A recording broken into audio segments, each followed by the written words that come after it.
En l'an 2000, l'Organisation mondiale de la santé a publié un classement qui a rempli de fierté des millions de Français.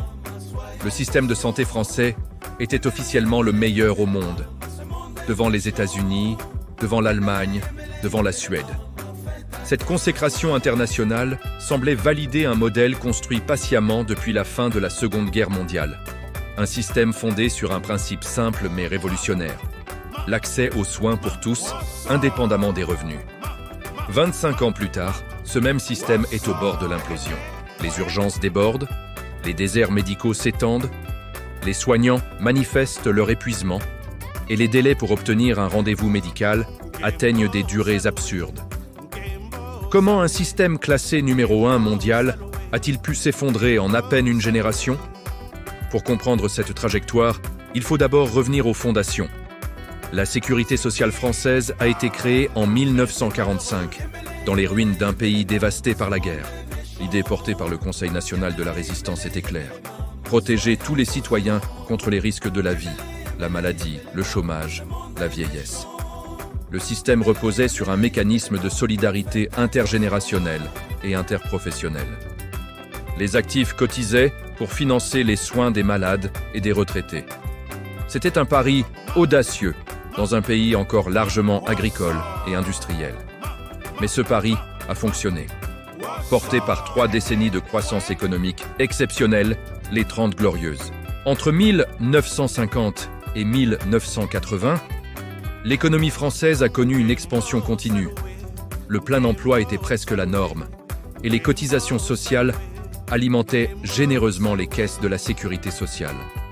Dans ce contexte, le système de santé français a pu se développer de manière spectaculaire. Des hôpitaux modernes ont été construits dans tout le pays, le nombre de médecins a explosé grâce à une politique volontariste de formation, et les avancées médicales ont été rapidement intégrées. La France est devenue un modèle de médecine de ville avec ses généralistes accessibles, combinés à des hôpitaux publics performants. Le taux de remboursement des soins était parmi les plus élevés au monde, et les restes à charge pour les patients étaient minimes. Mais ce modèle contenait déjà les germes de sa propre fragilité. Premièrement, il reposait sur une hypothèse démographique qui allait s'avérer fausse. Une population jeune et active nombreuse pour financer les soins d'une population âgée restreinte. Or, dès les années 1980, la pyramide des âges a commencé à s'inverser. L'espérance de vie a augmenté de manière spectaculaire, passant de 70 ans dans les années 1960 à plus de 82 ans aujourd'hui. Dans le même temps, le taux de natalité a chuté. Résultat, de moins en moins d'actifs pour financer les soins de plus en plus de personnes âgées qui, naturellement, consomment davantage de soins de santé. Une personne de plus de 75 ans coûte en moyenne 7 fois plus cher au système de santé qu'une personne de 40 ans. Deuxièmement, les progrès médicaux eux-mêmes sont devenus une source de tension budgétaire. Dans les années 1950, les traitements disponibles étaient limités.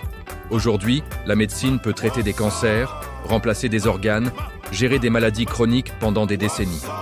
Ces avancées sont merveilleuses pour les patients, mais elles ont un coût exponentiel.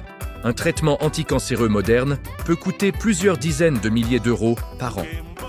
Les technologies d'imagerie médicale, les robots chirurgicaux, les médicaments biologiques représentent des investissements colossaux. Le système de santé français doit donc financer simultanément plus de patients et des soins infiniment plus coûteux qu'auparavant. Face à cette équation impossible, les gouvernements successifs ont cherché à contenir les dépenses. Mais au lieu de repenser le modèle en profondeur, ils ont multiplié les petites mesures d'économie qui, cumulées, ont fini par gripper toute la machine. Les tarifs de remboursement ont été gelés pendant que les coûts réels augmentaient. Les hôpitaux publics ont été soumis à une logique comptable inspirée du secteur privé, avec l'introduction de la tarification à l'activité en 2004. Désormais, chaque acte médical est tarifé, et les hôpitaux sont payés en fonction du nombre d'actes réalisés. Cette réforme, présentée comme une modernisation, a eu des effets pervers considérables. Les hôpitaux ont été poussés à privilégier les actes rentables au détriment de la prévention et de la prise en charge globale des patients. Les directions hospitalières sont devenues obsédées par les indicateurs de performance financière, et les soignants ont vu leur temps de travail administratif exploser au détriment du temps passé avec les patients. Parallèlement, les numerus clausus, ce quota limitant le nombre d'étudiants admis en médecine, a créé une pénurie artificielle de médecins. Instauré en 1971 pour contrôler les dépenses de santé en limitant le nombre de praticiens, ce dispositif a fonctionné pendant des décennies. Trop bien, même. Dans les années 1990 et 2000, le numerus clausus a été particulièrement restrictif, avec seulement 3500 places par an en moyenne. Résultat, aujourd'hui, des régions entières manquent cruellement de médecins. Certaines zones rurales n'ont plus un seul généraliste pour des milliers d'habitants. Les délais pour obtenir un rendez-vous chez un spécialiste peuvent atteindre 6 mois, voire 1 an. Cette pénurie a été aggravée par un phénomène nouveau, la désaffection pour l'exercice de la médecine libérale. Les jeunes médecins ne veulent plus s'installer en cabinet individuel, travailler 60 heures par semaine, gérer la comptabilité et les gardes de nuit. Ils préfèrent le salariat hospitalier ou les maisons de santé pluridisciplinaires qui offrent un meilleur équilibre vie professionnelle-vie personnelle. Mais le système n'a pas su s'adapter à ce changement de mentalité. Les incitations financières pour attirer les médecins dans les zones sous-dotées restent dérisoires, comparées aux contraintes imposées. Pendant ce temps, les urgences hospitalières sont devenues le dernier recours pour des millions de Français qui ne trouvent pas de médecins traitants. Les services d'urgence, conçus pour traiter les cas aigus, se retrouvent submergés par des consultations de médecine générale. Un tiers des passages aux urgences ne relèvent pas de l'urgence vitale. Mais faute d'alternative, les patients n'ont pas le choix. Cette situation crée un cercle vicieux. Les urgences débordent, les temps d'attente s'allongent parfois jusqu'à 12 heures, les soignants s'épuisent et démissionnent, ce qui aggrave encore la situation. Les conditions de travail dans les hôpitaux publics sont devenues insoutenables. Les infirmières et infirmiers jonglent avec des charges de travail surhumaines, enchaînent les heures supplémentaires non payées et font face à une bureaucratie étouffante.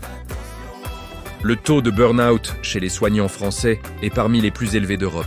Depuis la pandémie de Covid-19, des milliers de soignants ont quitté la profession, dégoûtés par le décalage entre les discours valorisant leur engagement et la réalité de leur quotidien.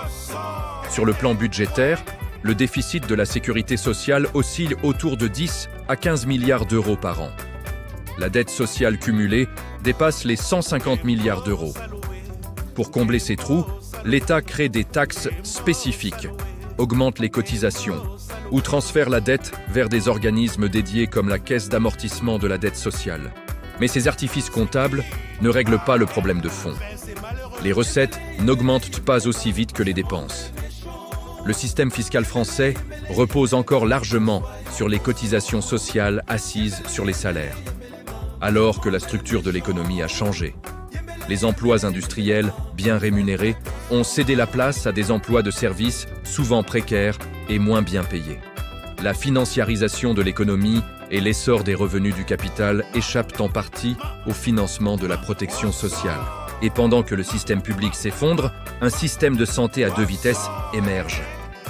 Ceux qui en ont les moyens souscrivent des mutuelles privées coûteuses pour compléter les remboursements de la sécurité sociale et accéder à des soins de meilleure qualité. Les cliniques privées, plus agiles et plus rentables, attirent les meilleurs praticiens avec des salaires supérieurs à ceux du public.